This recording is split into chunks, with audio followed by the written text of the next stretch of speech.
Well, hey there, everybody. Welcome to our latest Walkabout Talkabout. Today I've got Kevin Parry with me, and I'm going to let him introduce himself while he takes his first shot. So, Kevin, your honors.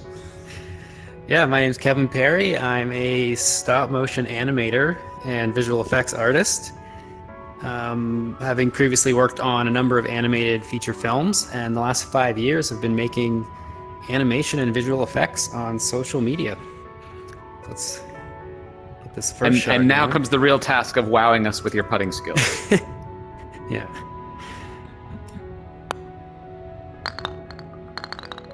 Ooh, nicely done.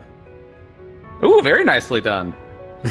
And by the way, this is Kevin's first time playing this course. He wanted to try out one of the new ones, so I'll try going one of the other ways.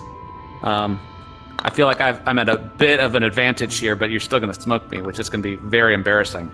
The irony is I think that a lot of the folks who play the game, because you had mentioned that that's how we got in contact, is that you had actually been playing the game previously. I think you'd reached out to David, who coordinates all these. So yeah, thrilled to have you on. I'd love to find out a little bit about how you got started. Stop motion is such a unique industry, and it's kind of small. It's had some kind of a rebirth over the last little bit, but just how did you get into the industry?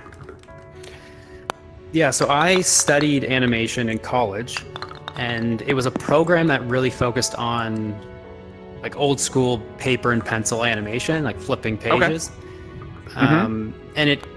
And I was really into the animation side of it, but it became pretty obvious I wasn't good enough at drawing or the technical side to do CG. So I had one class of stop motion, and just moving a puppet and not worrying about drawing or anything technical just let me be an animator basically and not worry about anything else. So I really took to it, and it was just kind of the one thing that I stood out from everyone else at when graduating. So kind of made a conscious decision to do that as well.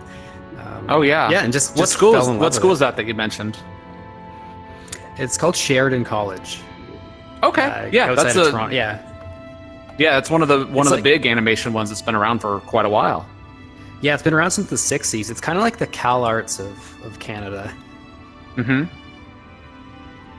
Yeah, there's only a few that have been around for that long. I don't even know if VFS was around for that long. So you mentioned that sort of like you're less on the technical side of things, but just looking at a lot of the videos that you're posting, it seems like a decent number of them are using a lot on the visual effects side of things. How much do you find yourself sort of like going between more traditional techniques and like the newer digital stuff? Honestly, all my visual effects are masking. It's like 99% masking, and that's pretty much all I know. That's my one trick, and I learned that from stop motion, from erasing rigs and comping animation together. Oh, that makes total sense. Yeah, why that would be a skill that, of course, you'd have that in your wheelhouse. Just thinking about the rig. So it's a very old school approach to visual effects, where I'm just filming footage and then just masking various takes together. Yeah. So I would actually love to get sort of like, because I mean, I've played around, but I've never done stop motion professionally. I bet a decent number of people listening probably haven't been very exposed to it. Oh, hey, I know what I'm doing. I'd love for maybe you to just give sort of like a little overview of the stop motion process, and maybe just sort of how it's a bit different from, maybe other types of animation that people might be more familiar with. Yeah, so most animation, hand-drawn or computer, is keyframe animation, where you're picking your key poses and then in-betweening, and then you can reiterate as many times as possible, or as many times as you want. And you can tweak things endlessly, basically until you just decide to stop. Then stop motion is straight ahead. So frame 1, frame 2, frame 3, all the way through, with rarely the ability to go back or undo anything. So you really have to plan ahead and know exactly, you have to start a shot, and then 200 frames in, you have to be at a certain mark or a certain position exactly. So yeah, it's much different in that sense. Oh yeah, totally. And also because you're actually photographing everything, if anything moves at all, like even if like one of your lights blows, or you really can't even do it in an area that is sunlit because it takes so long to do it, that the light will change and really affect the look of it quite a bit too. So yeah, you really have to control the environment. So my studio, the windows are all blacked out, and then you have to account for, is the temperature going to shift? Is my table going to sag overnight? Things like that. Mm-hmm. Lots of gluing gear down to the floor, and just making sure everything's secure. Mm-hmm. So you've kind of shifted because well, actually, why don't we do just a little bit of history? Because I know you mentioned that you were doing a decent bit of stuff on the studio side of things. I know you've been focusing more on doing your original stuff, and you've been doing a lot of social media and a lot of like your own commercial work and everything. Yeah. How did you start off though, just sort of like learning all that stuff? Like, what was your first sort of like professional gig coming out of school? I worked, actually, funny enough, my first job out of school was on a CG kids show. Okay. And they hired me based on my stop motion work. They were like, "Oh, he can animate," and then brought me in. And my first couple weeks there were just like Googling, how do I use Maya? How do I do CG animation? We've all been there. I still Google how to use Maya, but exactly. But I guess the point is that if you know how to animate, it's kind of, you can, cross mediums, right? Yeah. And then I did that for about a year, and then there was a job out in San Francisco for a Disney stop motion feature. And they kind of just put out an open call, and I responded to that and got hired on that. Oh, fantastic. Yeah, and it was ultimately shut down mid-production, but it was a good experience. Oh yeah, like so many projects that happens with.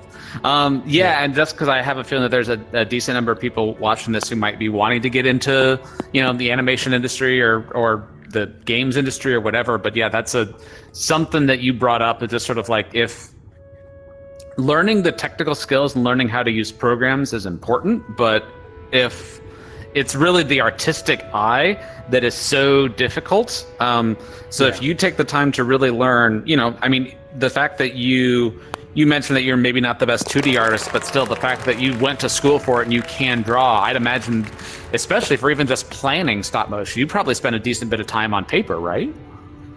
Yeah, I can draw well. I can draw well with stick figures and communicating ideas. I've always said I can draw clearly, but not good. So it helps for pitching ideas, planning performances, that kind of thing. Yeah. So shifting forward then, I'm kind of curious because now, like you mentioned, you've been and all of the you're posting so much of just your own sort of like fun social videos, experimental stuff, just sort of like kind of like really fun camera trickery, but then also doing commercials. Like, when did you sort of like make the switch over to doing your own original stuff, and just sort of how that came about? Yeah, I got into it, I think, because stop motion features take so long, and you're on one film for about 2 or 3 years. So I just needed an outlet to make quick videos on the weekend.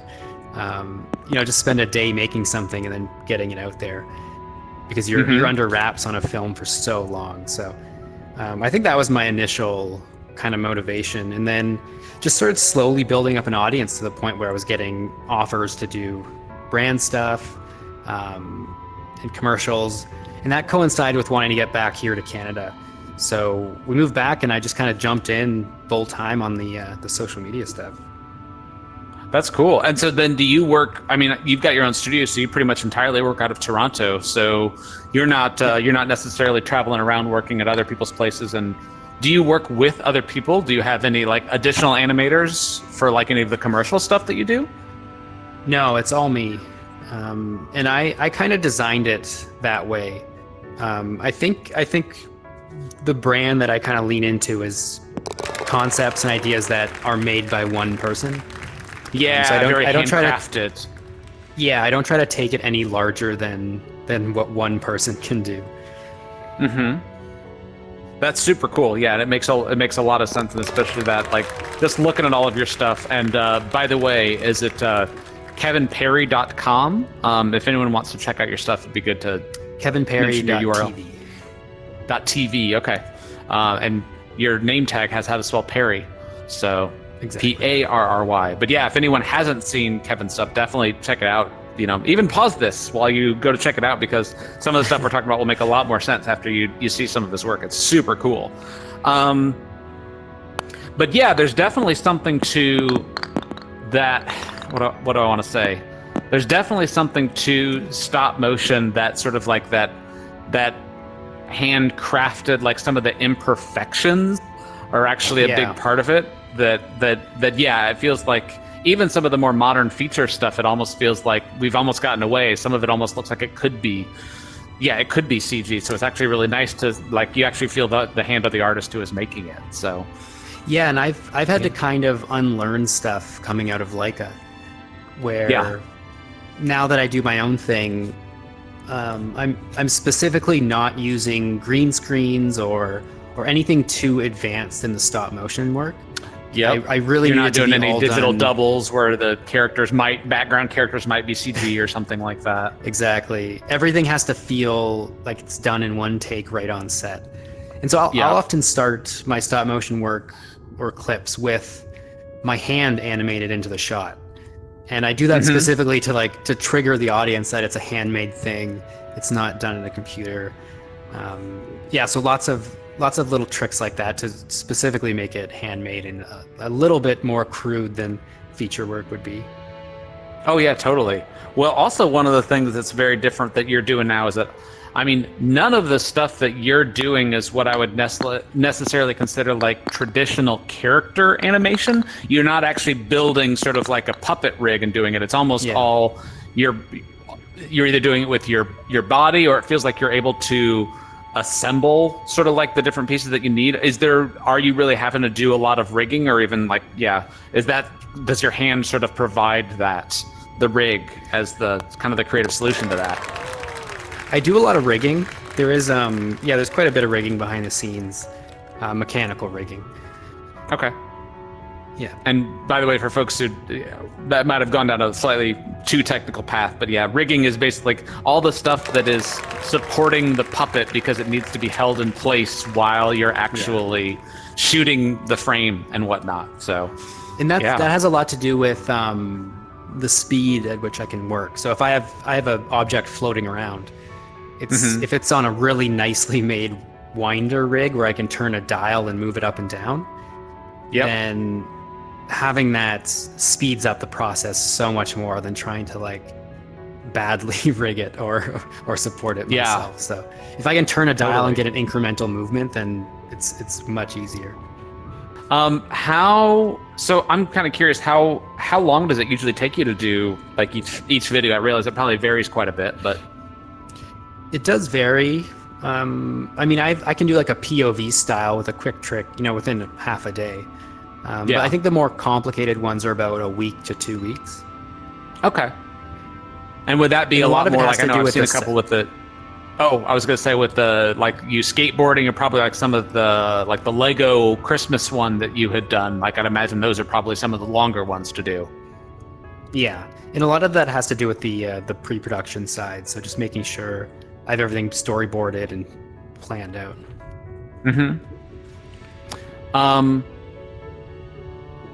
So I would also be kind of curious, and again, I just know that a lot of folks who tend to listen to these are often wanting to get into the industry. Do you have any tips for people who are wanting to do that? Or I know you mentioned that you had gone to Sheridan. Is that still what you would sort of going to a place like that? Do you still think that's like the best career path for people, or do you have any insight? I know that's always one of the most popular questions.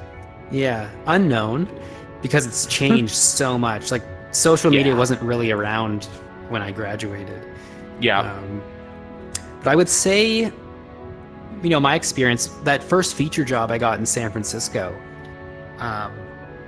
the job posting was for a storyboard position online. And I just took that contact and emailed it and said, hey, I'm not a storyboard artist, but here's my reel. And that's how I got that job on my first feature. So I kind of just like kicked my foot through the door. So sometimes that works. You kind of have to just, grab the reins on your career and make your own opportunities sometimes.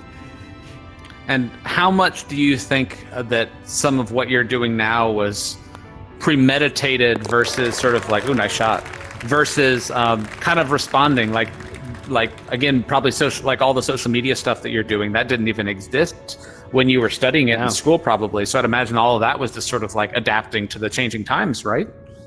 Exactly. It's completely organic. This wasn't a career path, 10 years ago, being your own one-man studio in a basement. Yeah. Well, so I'd say the same thing for me too, because I was in the animation world and like VR didn't exist. Like, I was doing screenplays for the longest time. And just the fact that this sort of came up and kind of hit during the pandemic, it was a total kind of fluke, just sort of following what, where the interest was. So. And then, the social media stuff, making it a career it's equal parts. Yes, I'm doing animation and visual effects, but the other side of the coin is being obsessed with where the industry is going and understanding how to optimize everything and, be active everywhere. And so you do really have to have a passion for kind of the, the platforms and industry side of it. Yeah. And I'm also kind of curious, and I don't want to get too in the weeds, but just having come up because I did, so the first animated short film that I did was called Pigeon Impossible, and it did kind of go viral, and it was at a time when there wasn't a lot of other stuff, but the idea of actually making a living off of social media or YouTube or any of that as an animator, it's actually it's incredibly difficult. And again, I'm just kind of curious, like, is that where it comes from, or is that almost more advertising for more of the commercial projects that you take on? I'd say it's complete advertisement for myself. Okay. Because animation takes so long to make that the most you can do is put out short clips once in a while. Yeah. And even my accounts with millions of views a day, it's not any substantial income from platforms or ad revenue. Yeah. So 99% of my income is from getting jobs for advertising. Yeah. That makes total sense. That's sort of the business model. I guess I was very curious because one of the things that I had run into is like Pigeon Impossible took 5 years to make. And so even though it's done okay and it's made some, it's made a little bit of ad revenue, I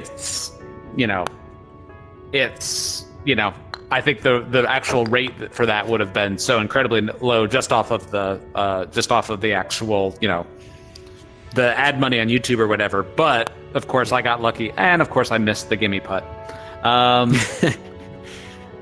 It's okay. I really wanted you to win this last hole. That feels like the nice host thing to do. I'm going to be very disappointed if you miss this, though, so no pressure. Nicely done. There we go. Well, awesome. Well, thanks for playing around and letting me pick your brain. I hope everybody found it. Got something out of it. If people want to contact you, anything that you want to plug or anything at all? You can check out all my social media accounts are at Kevin B. Parry. Okay. And then if you want to contact me, you can find me on my website at kevinparry.tv. Awesome. Like I said, if you haven't seen his stuff, check it out on his website. And yes, anybody who owns like major brands, contact him and have him make awesome, very organic videos for you because it's super cool stuff. And it's awesome to see someone who's basically taking their art and a passion and making a career out of it. So cool. Well, thanks to everybody for watching. Oh, go ahead. Yeah, I was gonna say, if anyone is looking to get into this stuff, honestly, just email me. I love talking about it, so happy to point anyone in the right direction. Yeah, fantastic. Well, thank you so much for watching.